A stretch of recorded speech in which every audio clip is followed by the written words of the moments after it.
All right, UPSC aspirants, get ready, because today we are diving deep into a topic that is going to be super helpful for those exams. It's a comeback story. Yeah, A big one. we're talking about wolves in Europe.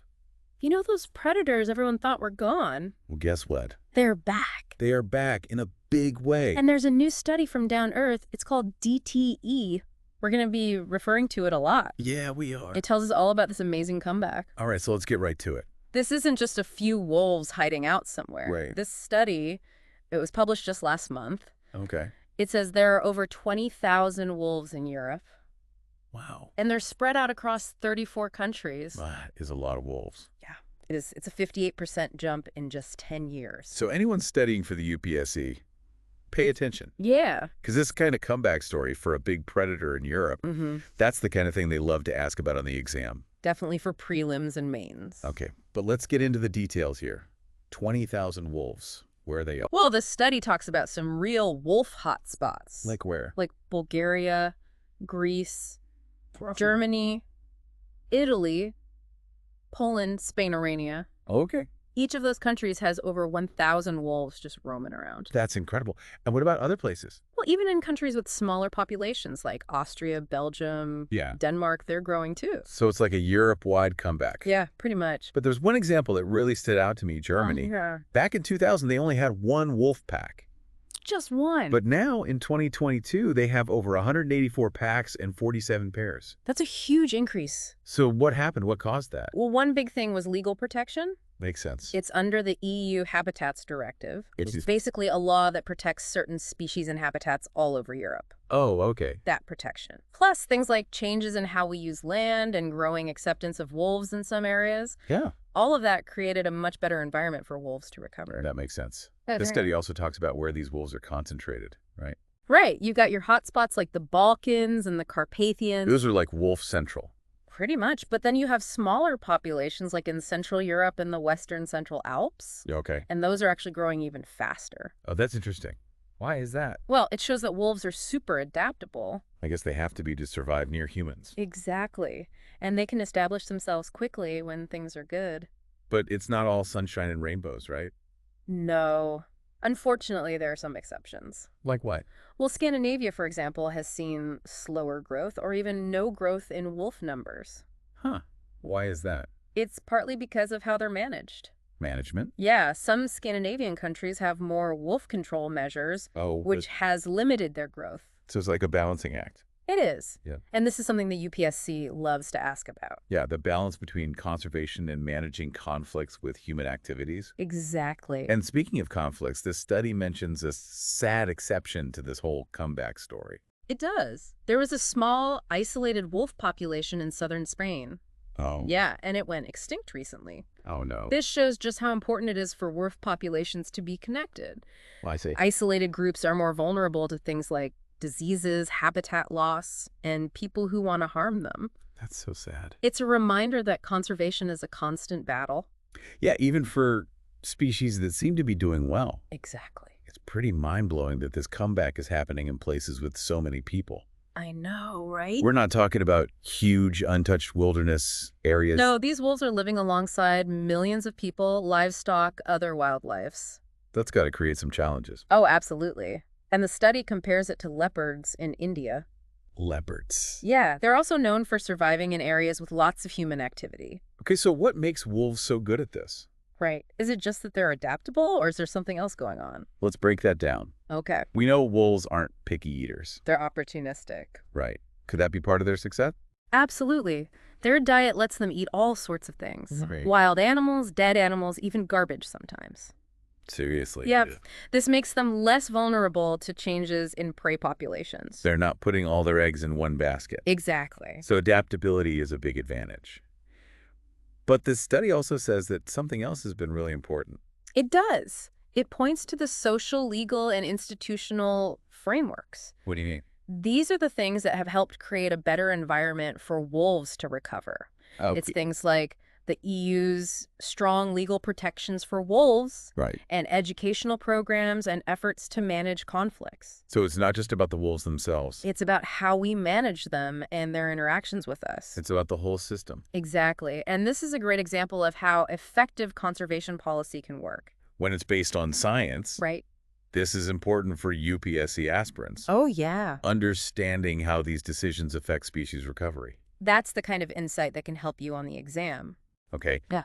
But here's where things get really interesting. Go on. The study says that saving wolves isn't enough anymore. It's true. We need to shift gears What?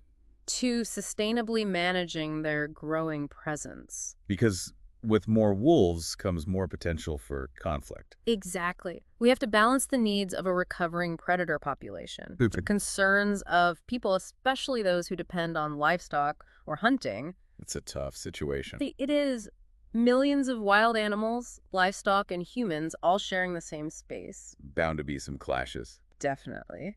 And the study doesn't shy away from those potential conflicts. What kind of conflicts are we talking about? Well, livestock depredation is a big one. Meaning? Wolves killing livestock. Oh, right. It's estimated that wolves kill around 56,000 domestic animals every year across the EU. Wow, that's a lot. It is.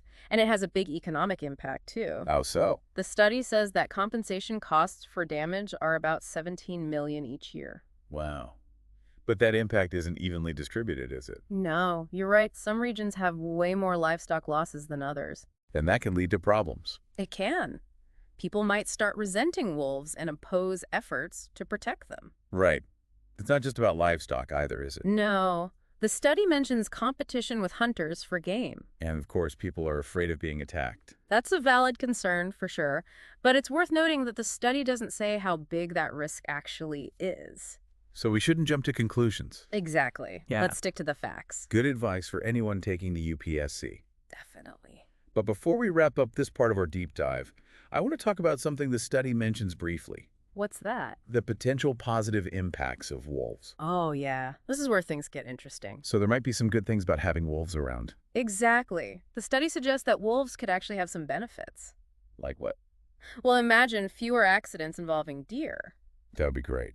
Or maybe even a boost in tourism because people want to see wolves in the wild. So it's not all doom and gloom. Not at all.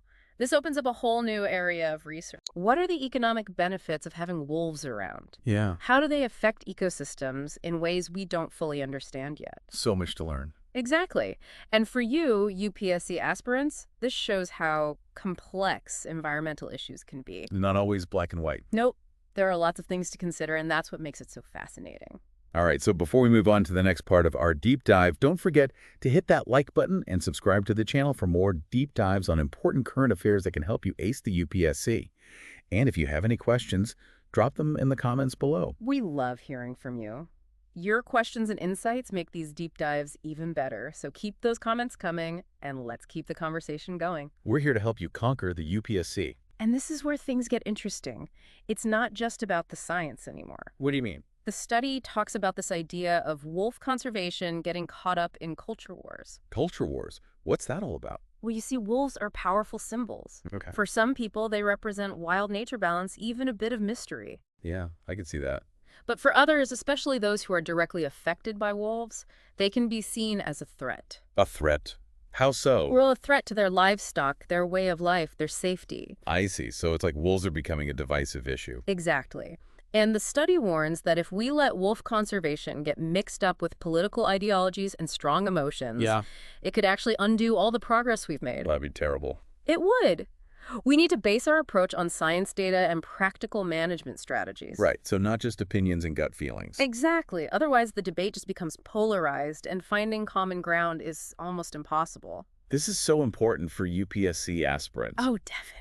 You know, there will be questions that ask you to analyze these kinds of conflicting views on managing wildlife, to evaluate different conservation policies. Absolutely. It's not just about knowing the facts about wolves. Right. It's about understanding the human side of things. The social and political forces that shape our relationship with nature. Exactly. Yeah. And that's something the UPSC loves to test. Got the perfect case study. Yeah, this whole wolf comeback situation. All right. It throws everything at you. Everything. Ecology, conservation policy, economic, social dynamics, even ethics. Wow. It's like a microcosm of all the challenges we face in the 21st century. When it comes to managing our relationship with the natural world. So true. Okay. All right, let's recap what we've learned so far about this resurgence of wolves in Europe. Okay. We've seen this incredible comeback driven by legal protections, changing land use, and even shifts in public attitudes. It's been remarkable. It has. But it's not a simple story. No, it's not. We're moving into a new phase now. What kind of phase? One where the focus has to shift from just saving wolves to managing their growing presence. And dealing with the concerns of people who live alongside them. Right, and making sure this issue doesn't get hijacked by politics. And let's not forget those potential positive impacts we talked about. Oh, yeah. The idea that wolves could actually benefit ecosystems and even human communities. That's a fascinating thought. It is. There's so much more to learn. Definitely not just a black and white issue. Not at all. This isn't just a story about wolves. It's a story about us. And how we figure out how to live with wildlife in a world that's getting more crowded and connected every day. That's a great way to put it. Yeah. Now I want to hear from you, our listeners. What are your thoughts? Yeah. Given everything we've discussed, what do you think are some effective ways to balance wolf conservation with the needs of humans and other wildlife? This is a complex issue. It is. There are no easy answers. But that's what makes it so interesting to think about, right? Exactly. And for those of you prepping for the UPSC, this is the kind of critical thinking that will help you succeed. Absolutely. Remember, the source for today's deep dive is that article from Down to Earth, Wolves' Remarkable Comeback in Europe, a conservation success story. It's a great read. It is. I highly recommend checking it out if you want to learn more about this topic. And if you found this deep dive helpful, Please like this video. yes, and subscribe to our channel for more deep dives on current affairs that are relevant for the UPSC exam. Hit that notification bell so you don't miss any of our future episodes. We're here to help you ace those exams. Until next time, happy studying and best of luck on your UPSC journey. And don't forget, if there's anything you'd like us to cover in a future deep dive, Yeah, something you're struggling with or just curious about, let us know in the comments. we're here to help you conquer the UPSC. Absolutely. Your questions and insights are what make these deep dives so valuable. They really do. So keep those comments coming. And let's keep this conversation going. And let's keep this conversation going. We'll see you in the next deep dive. Until then, happy studying and best of luck on your UPSC journey.